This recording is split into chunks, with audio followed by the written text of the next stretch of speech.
இலங்கை cricket அணியின் தலைமை தேர்வாளராக பிரமோதிய விக்ரமசிங்கே மீண்டும் நியமிக்கப்படுவதற்கான வாய்ப்புகள் உருவாகியிருப்பதாக நம்பத்தகுந்த வட்டாரங்களிலிருந்து செய்திகள் வெளியாகியிருக்கின்றன. முன்னாள் தேர்வுக்குழு தலைவரான பிரமோதிய விக்ரமசிங்கே மீண்டும் தலைமை தேர்வாளராக நியமிக்கப்படுவார் என எதிர்பார்க்கப்படுகிறது. எதிர்வருகின்ற நாட்களில் 5 பேர் கொண்ட புதிய தேர்வுக்குழு நியமிக்கப்பட இருப்பதாக செய்திகள் கிடைத்திருக்கின்றன.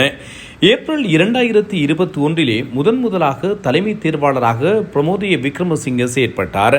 2023 ICC உலகக்கிண்ண தொடருக்கு பின்னர் இலங்கை அணியினுடைய ஏமாற்றமான தோல்விகளுக்கு பின்னர் அவர் தலைமை தேர்வாளர் பதவியிலிருந்து நீக்கப்பட்டார். அதனைத் தொடர்ந்து உப்புல் தரங்க தலைமையிலே தலைமை தேர்வாளர் குழு நியமிக்கப்பட்டது. தலைமை தேர்வாளராக உப்புல் தரங்க நியமிக்கப்பட்டார். 2020 உலகக்கிண்ண ஆட்டங்கள் நெருங்கி வருகின்ற நிலையில் மீண்டும் உப்புல் தரங்கவை நீக்கிவிட்டு பிரமோதிய விக்ரமசிங்கவை தலைமை தேர்வாளராக நியமிப்பதற்கான நடவடிக்கைகள் மேற்கொள்ளப்படுவதாகவும் செய்திகள் கிடைத்திருக்கின்றன. எது எவ்வாறாயினும் இதனுடைய உண்மைத்தன்மை என்ன என்பதை நாங்கள் இனிவரும் நாட்களில் பொறுத்திருந்து அறிந்து கொள்ளலாம்.